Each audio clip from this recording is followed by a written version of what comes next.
Commissioner Day. A couple of questions.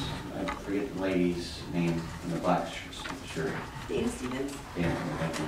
And by the way, I recognize a lot of faces now, so Mr. Hetherington and Ms. Strang are regular visitors to the Delmar Fair Board, and they provide great comments, and I appreciate that. I don't know if you want to come up real quick, I have a question for you. Okay. But maybe I was just confused, but I thought you talked about the issue of the date. That was, and it started to make sense to me, but then I was reading again the changes and I got more confused. So I thought you said you wanted it to be 2009. And it looks like that's what we are changing it to. Yes, and that's what I said, I would support that. Oh, okay, I Yeah. thought you were, I'm sorry. No, I support that, I appreciate that, thank you. All right, and was there another issue with the 4-year period too? No, I just think that's very generous, and So you would rather shorten it? it would be nice. Yeah. I mean, 4 years is a lot of time to come to compliance. And then I don't know if it was you or another speaker talking about the issue of profits, and I think what you're referring to was perhaps section or subsection Yeah, 4. before you finish that and get to the next, staff want to comment on Just, Commissioner Day, just to clarify the 4-year versus 3-year. The original ordinance had sort of this period where you would have to come into conformance 3 years from the date of the adopted ordinance. Just to clarify it, we basically pushed back that date to the date of when the moratorium started, because technically there shouldn't have been any facilities that were open during the moratorium period. So in reality, it's 3 years from the date of the adoption of the ordinance. That's what it used to be, it's what it is today. So it's the same Thank you, thing. I thought they were clarified. And so the issue of profits, is that number 4 there? Correct. You know, I think you make a good point, because as I understand the law, it has to be a nonprofit. So I'm curious, staff, why that's in there. This was existing amortization language that we had used as currently cited in the zoning ordinance. The issue of profits, I mean, that is a relevant point, and we could amend that section to address this specific type of use. Okay. I wasn't I don't believe I was here. I know I wasn't here when this ordinance, I'm done, thank you. What I did just want to say, we did raise that issue when the draft language came forward the first time. Right, okay, Thank you. thank you. I know I wasn't here when the ordinance was adopted, so I'm just gathering just from today's testimony, it was rather controversial. I fully just, as one, really discuss this here obviously, but I completely respect both sides, and the gentleman who spoke, Mr. Reyes, you know, I completely support your right under the law to have access to the medicine. It is a medicine for people who qualify, but I also completely respect the fact that, you know, it's a drug.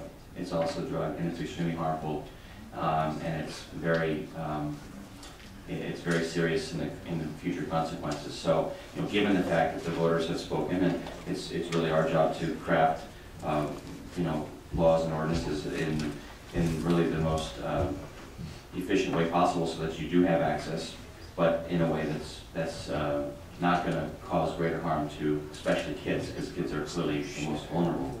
I would like to hear what my colleagues have to say, but the issue of the profit, I would like to see a recommendation on that. The issue of the date and the 3 years versus the 4, I'd like to revisit that. And absolutely the issue of the 1,000 feet. I think, you know, I would like to make sure we make a recognition.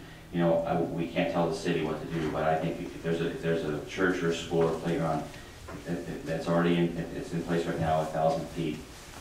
You know, 1,000 feet from where anyone wants to locate them, they just should be able to locate.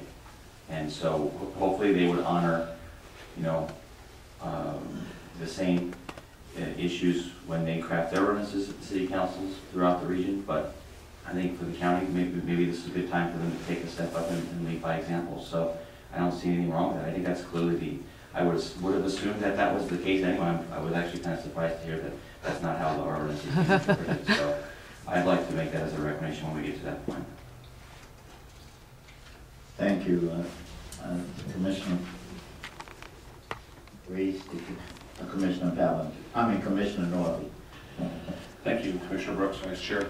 I echo a lot of what Commissioner Day said.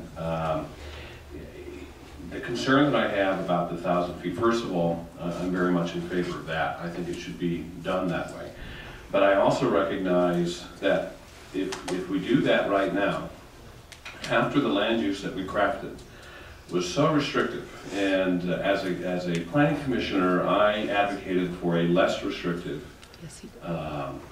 ability for these cooperatives to locate, so they serve the unincorporated area. And the original language was, we were down to 5 or 6 sites in the county, and then a less restrictive language was, I can't remember, 1925 sites, something like that throughout the county.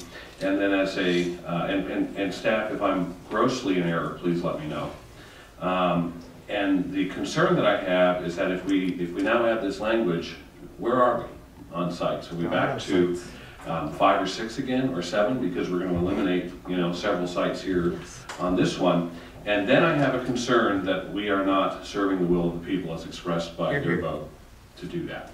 So without understanding what that does and how many sites it eliminates, and I don't know if we have the ability to do that right now, but I do think it's wrong. I think, and I agree with the speaker who said, look, I chose not to do this because it is within 1,000 feet, and we need to do that, but it's going to change and make it, back to the point where I didn't like it to begin with, where it was too restrictive.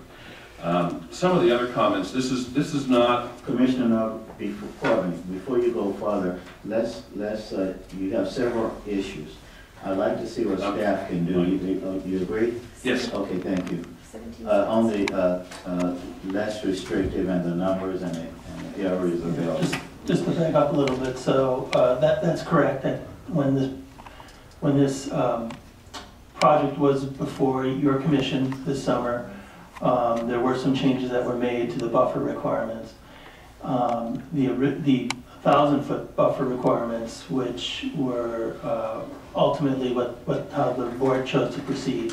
What that came out to was roughly about 125 sites in the county, and then when we took into account the 1,000-foot buffer, we estimated that we would have about 15 available sites throughout the county. Under the Planning Commission scenario, I believe we came up with 215 sites in the county, and then when taking into account the buffer, I think we came up with 20 to 25 potential sites in the county. Just from looking at where I understand the churches and from applying the 1,000-foot buffer here very crudely, it seems to have the potential to eliminate, without having a scale, without actually GIS, 6 to 8 parcels within that area. So that would be the reduction. And that scenario could possibly exist in the other areas as well. We don't know. We know this church. I'm assuming that this would see the light of day and other churches would be up here, but they're very watchdog but that's 6, and it could be other areas have the same situation. We don't quite know that, or do we know that? We do. I'm not. This is the only situation that I've been made aware of. I'm not aware of any other situations where there may be a church or other sensitive land uses along a county-city boundary elsewhere. Thank you. County Council, please. Yes, given the concerns of Commissioner Norby and others, I think that if you should be interested in further exploring the possibility of some language changes that would extend these separation requirements across county lines, that you would want to be very cautious before recommending that the board take action. I think that staff would want to take a thorough look at how this or any other change would affect the potential inventory of sites. So you're suggesting if we have these concerns and we want to address them, that maybe we continue this? No, what I'm suggesting is that might be a longer range effort that the planning department could pursue and come back on. But I think what's important today is that you do make a recommendation on the 2 focused items that are coming to the board next Tuesday. And we can send also along with that concerns that we'd like the board to look at. I think you could. Okay. I'd like to, I had written here, staff, and someone addressed it earlier, about this going the other way. Establishing these within 1,000 feet of an existing facility. What about if you have these established where there are no existing facilities? Is there a reverse thing where a church cannot be established within 1,000 feet? It seems to me it should go both ways. Is that addressed in the ordinance? Of the proposed ordinance? Can I mean, this is ridiculous. A church Well, should what, be able to have medical marijuana. Vice Chairman Brooks, what that would create, well, obviously, if it was in a city, in a situation like this, we couldn't prevent. No. a church I'm from talking about going in the unincorporated area.